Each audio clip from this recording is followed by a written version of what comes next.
Assalamualaikum teman-teman, balik lagi bersama Raffer 5. Baik, di video kali ini saya mau menjawab pertanyaan dari teman kita di video sebelumnya yang judulnya salah satu tanda kerusakan prefrontal cortex yang bisa disembuhkan. Masih tentang PFC ya, yaitu salah satu bagian otak di bagian lobus frontal atau di bagian depan namanya prefrontal cortex yang memiliki fungsi yang sangat banyak, yang sangat penting tentunya. Jadi langsung saja kita bacakan komentarnya ya.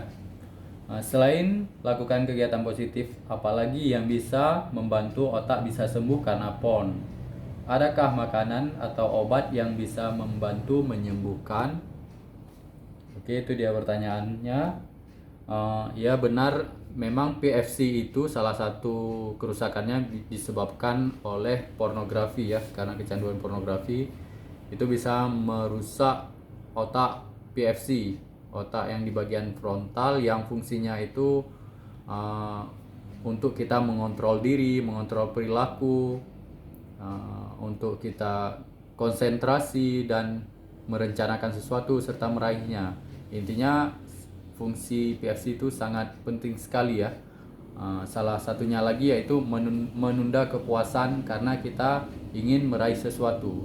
Jadi kalau PFC itu rusak, konsentrasi kita akan terganggu dan kita akan sulit untuk merencanakan sesuatu, untuk mengontrol diri kita, termasuk mengontrol emosi ya teman-teman.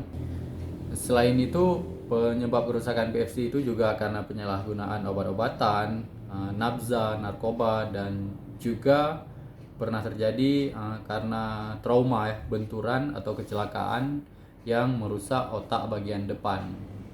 Seperti kisahnya Phineas Gage kalau tidak salah, pekerja tambang ya yang mengalami kecelakaan, tertusuk besi di bagian otak bagian depan dari bawah sini sampai ke atas. Jadi terkena otak bagian depan. Sebelumnya Phineas Gage ini orangnya sangat kalem, sopan, sangat baik. Tetapi setelah dia sembuh dari kecelakaan tersebut memang sangat parah ya. Bisa sembuh aja sangat luar biasa karena kan tertusuk besi di kepala menembus otak, bagian otak, merusak bagian otak. Biasanya kan meninggal pasien seperti itu, tapi ini bisa sembuh. Setelah sembuh itu perilakunya berubah 180 derajat ya. Dari yang sebelumnya orangnya baik menjadi kasar, temperamen, dan suka berkata-kata kotor. Jadi itu merupakan salah satu sejarah ditelitinya fungsi PFC ya, fungsi otak bagian depan yang sudah kita sebutkan tadi.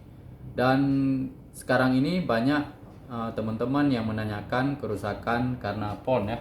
Mungkin karena sekarang ini kan orang udah banyak pakai Android, udah bebas mengakses internet. Anak-anak sekolah udah bebas mengakses internet.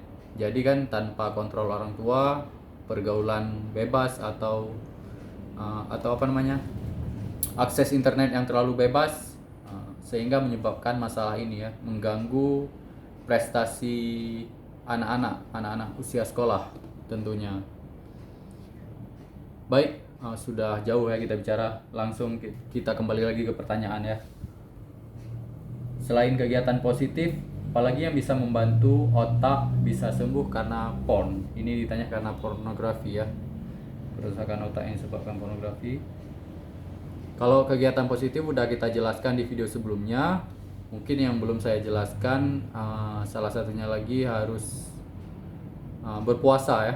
Berpuasa, kenapa berpuasa? Karena saat kita berpuasa, tubuh kita terasa lemas ya karena kurangnya karbohidrat, sehingga nafsu kita berkurang dan kita bisa mengontrol diri kita. Walaupun secara fisik kita bugar, tapi kita merasa lemas karena biasanya kita konsumsi karbohidrat sering, banyak. Kalau kita tidak berpuasa, saat berpuasa itu kita terasa lemas, tapi tubuh kita sehat, tubuh kita bersih dan sehat. Kenapa? Karena saat kita kurang konsumsi karbohidrat, energi-energi cadangan yang dicadangkan sebagai lemak yang ada dalam tubuh itu akan diubah jadi energi.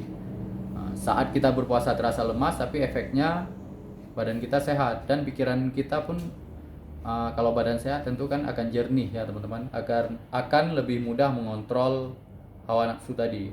Baik, berikutnya makanan apa yang bisa untuk menyembuhkan otak kerusakan karena itu tadi ya. Makanan yang membuat otak sehat. Makanan yang membuat otak sehat ini udah banyak dibahas ya teman-teman. Mungkin kalau teman-teman sering nonton YouTube-nya Dr. Zaidul Akbar, teman-teman pasti tahu makanan sehat yang direkomendasikan seperti kurma, minyak zaitun, apalagi di situ habatus sauda termasuk, dan yang paling umum yang hampir semua orang tahu yaitu madu ya teman-teman. Madu sangat baik sekali buat otak. Yang lainnya yaitu makanan-makanan yang baik untuk lambung, untuk pencernaan. Makanan-makanan yang sehat untuk pencernaan juga secara otomatis akan sehat untuk otak juga. Seperti di beberapa video sebelumnya yang sudah saya bahas tentang seminar perkembangan otak dan sistem pencernaan ya. Jadi di situ ada disebutkan juga. Jadi pencernaan yang sehat, efeknya otaknya juga akan sehat. Pencernaan yang sehat itu membutuhkan makanan-makanan yang sehat. Salah satunya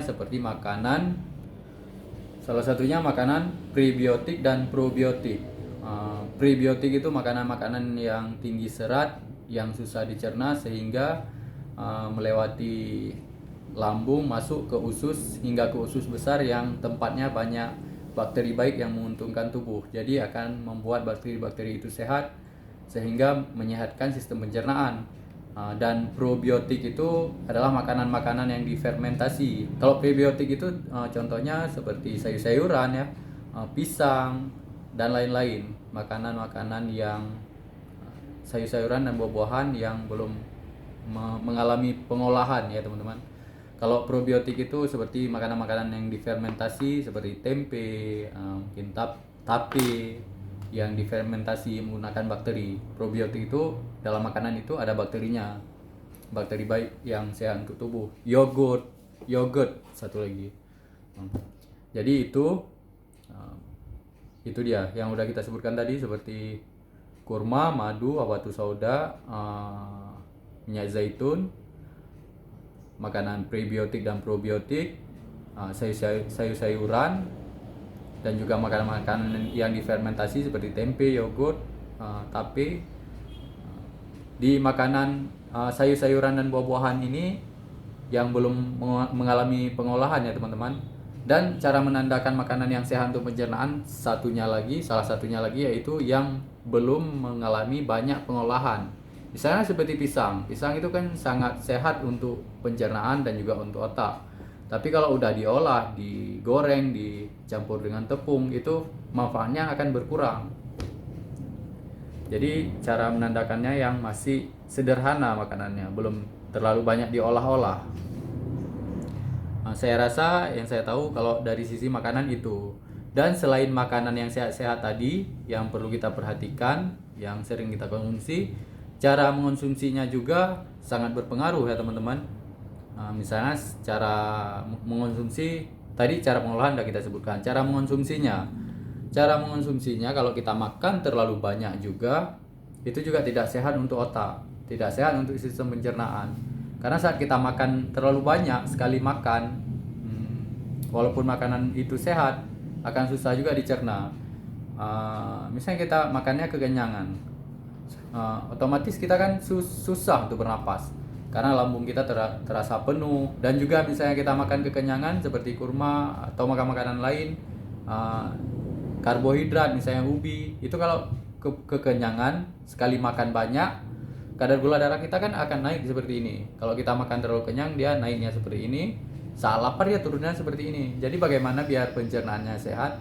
Makannya tidak perlu terlalu kenyang, dan juga harus ada isi lambungnya atau sistem pencernaannya, ususnya harus selalu ada isinya. Lambungnya harus selalu ada isinya. Maksudnya makannya tidak perlu kenyang, tapi nggak lama kemudian makan lagi, nggak perlu 10 menit juga.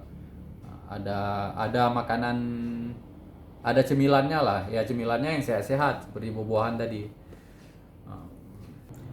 Dan selain itu, kalau dari segi makanan juga yang sangat penting sekali diperhatikan, yaitu makanannya halal. Kenapa halal? Karena kalau makanan yang kita makan haram, dari segi makanan aja kita tidak peduli haram. Apalagi bagaimana kita untuk mencegah kecanduan tadi itu, pornografi tadi. Sedangkan dari makanan kita tidak peduli, apalagi itu ya. Intinya kalau kita makan makan yang halal, otomatis akan meningkatkan iman kita. Iman yang kuat itu akan mencegah kita dari perbuatan-perbuatan negatif, dari perbuatan-perbuatan yang hina, akan mencegah kita dari perbuatan-perbuatan yang merusak tubuh dan otak kita. Seperti mungkin kalau teman-teman sering nonton channel kesehatan, seperti Dunia Adera itu kan sering dibilang di situ imun yang kuat dan iman yang kuat. Jadi kalau imunnya kuat, imannya kuat, kalau kita iman dulu ya, iman kuat, imunnya kuat, itu secara otomatis insya Allah badan kita juga akan sehat ya. Pikiran kita apalagi juga akan sehat kalau iman kita kuat. Karena sebagai manusia kalau kita melakukan kesalahan, kita melakukan sesuatu yang dilarang, oleh Allah, kita pasti ada rasa penyesalannya. Secara tidak langsung, walaupun kita makannya enak-enak, tapi kalau haram itu akan ada dampak stresnya pada diri kita, pada otak kita. Hati kecil kita itu tidak tenang. Jadi intinya makanan selain sehat juga harus dipastikan kehalalannya, makanan yang baik, yang halal ya. Karena dengan itu akan meningkatkan iman kita. Iman yang kuat akan mencegah kita dari perbuatan yang negatif yang merugikan diri kita.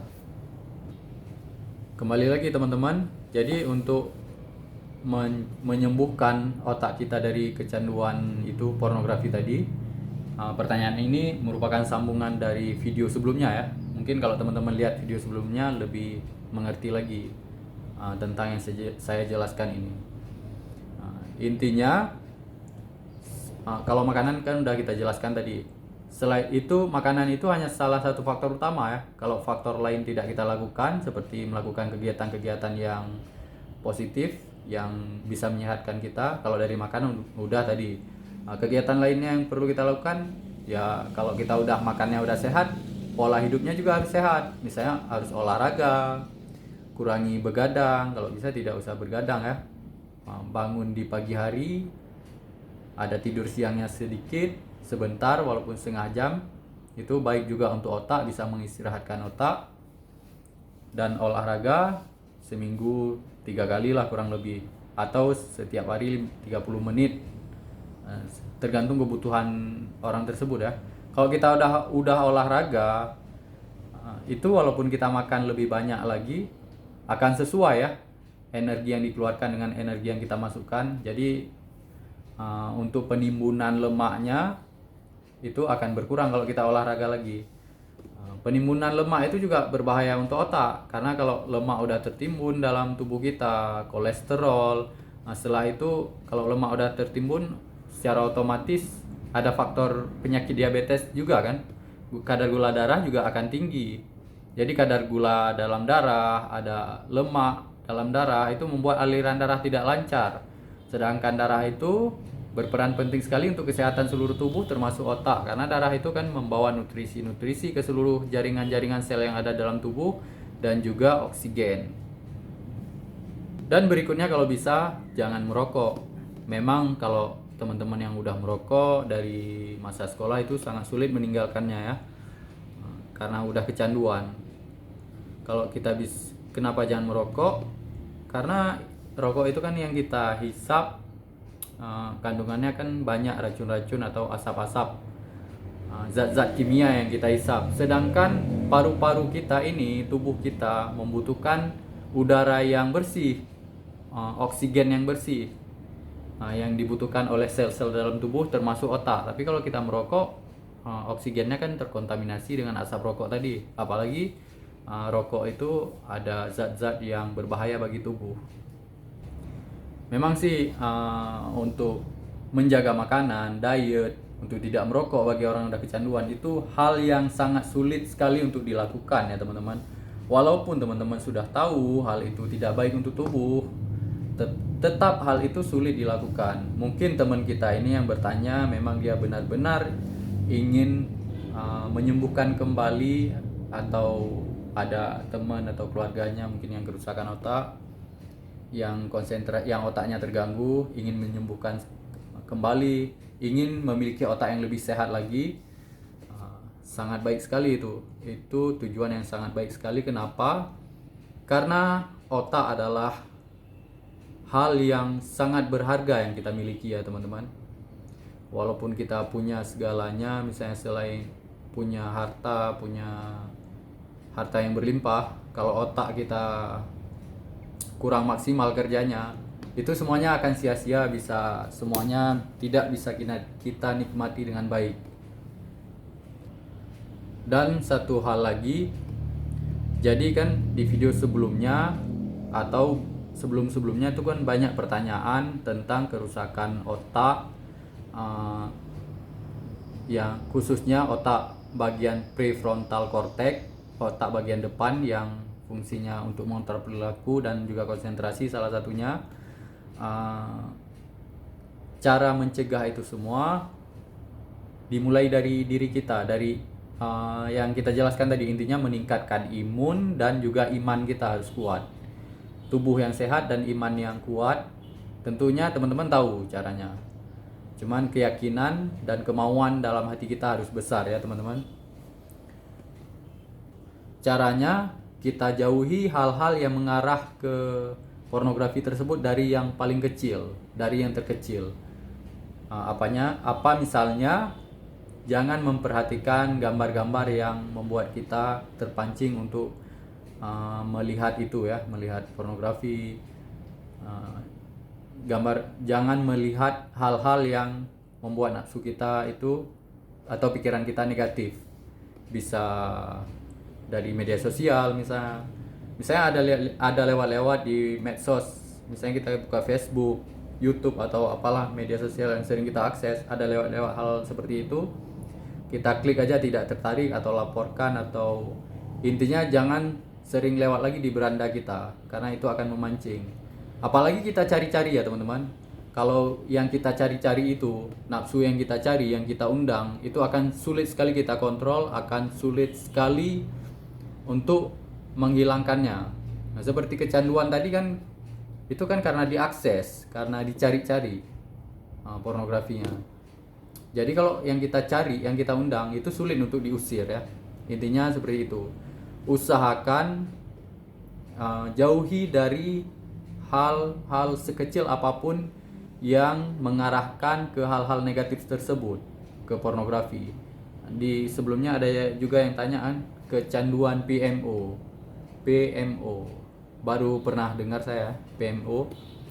Ternyata setelah saya akses di internet, PMO itu kalau arti yang baiknya kan pengawas minum obat entah. Tapi PMO yang dimaksudkan ini dia pecandu pornografi, masturbate, dan itu orgasme kalau tidak salah. Pecandu pornografi lah intinya. Dan itu sering terjadi pada usia remaja ya teman-teman. Mungkin karena rasa ingin tahu yang tinggi dan juga nafsu yang sulit dikontrol. Kembali lagi cara mengontrol diri kita.